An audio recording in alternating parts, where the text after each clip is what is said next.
সর্বশেষ আমরা Fatullah railway station platform মসজিদ, ফতুল্লা নারায়ণগঞ্জ পুকুর বাসায় বেড়াইতে এসে আমরা ফতুল্লা প্ল্যাটফর্ম মসজিদ যেটা বলে, তো মসজিদে নামাজ পড়লাম ছেলে এবং আমি। এই ফতুল্লায় পুকুর বাসায় অনেক আগে আসছিলাম, তখন আমি ছিলাম রাফির মতো, তখন হয়তো বা ছেলের থেকেও বয়স কম ছিল, তখন ক্লাস মেবি 6, 7, 8-এ পড়ি। তো তখন আসছিলাম, এটা ফতুল্লা স্টেশনের পাশে আর কি পুকুর বাসা ওদের দাদি। তো ফতুল্লা রেলওয়ে স্টেশনটা তেমনভাবে মনে ইউজ হয় না। এই যে ফতুল্লা রেলওয়ে স্টেশনের প্ল্যাটফর্ম, আর এটা ফতুল্লার হচ্ছে স্টেশনটা। ওই আমরা এই মসজিদটায় পড়লাম নামাজ, ফতুল্লা প্ল্যাটফর্ম মসজিদ বলে এটাকে। আর এটা হচ্ছিল ফতুল্লা স্টেশন, তেমনভাবে ইউজ হয় না এটা।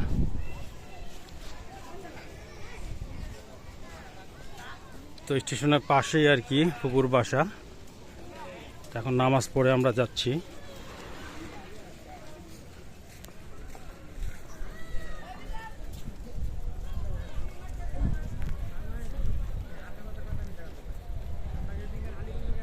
নামাজ পড়ে যাচ্ছি।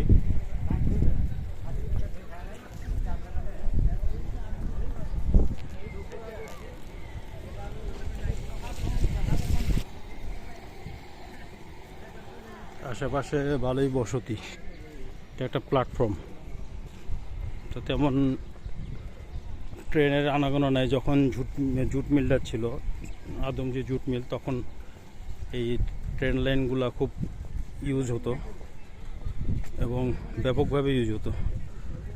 তো এখন মনে হয় বন্ধ আছে যত সম্ভব। আগে তো মাঝে মধ্যে উইকলি 2বার বা 3বার ট্রেন চলাচল ছিল এই রাস্তায়, এখন মেবি বন্ধ আছে। তো আমরা পুকুর বাসা হচ্ছিল এখানেই, তার বাসায় আসছি।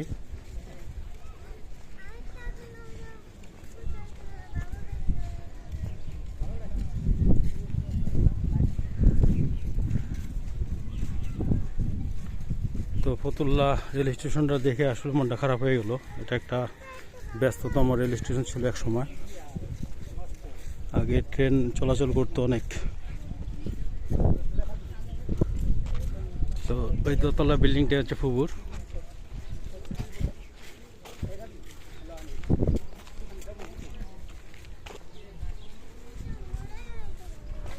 তো প্ল্যাটফর্ম একটা, ডান সাইডের প্ল্যাটফর্ম, বাম সাইডের প্ল্যাটফর্ম।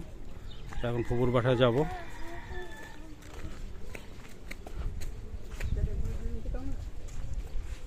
পুকুর বাসা এই দোতলাটা।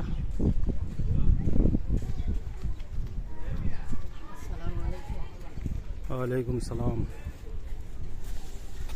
দেখি বাসার ভিতরে ঢুকে আর কি নামাজ পড়ে আসলাম।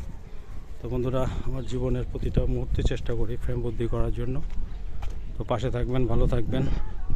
নতুন একটা জায়গা আসছে, অনেক আগে আসছিলাম, আজ থেকে মনে হয় 25-30 বছর আগে। তো ওই জায়গাটা আবার ফিরে আসছি। তখন বাবা ছিল জীবিত, এখন বাবা নাই। বাবার সাথে আসছিলাম পুকুর বাসায়, অনেক দিন পর আবার আসলাম। তো বন্ধুরা, ভালো থাকবেন, পাশে থাকবেন। আজকের ভিডিওটা এই পর্যন্ত। আসসালামু আলাইকুম।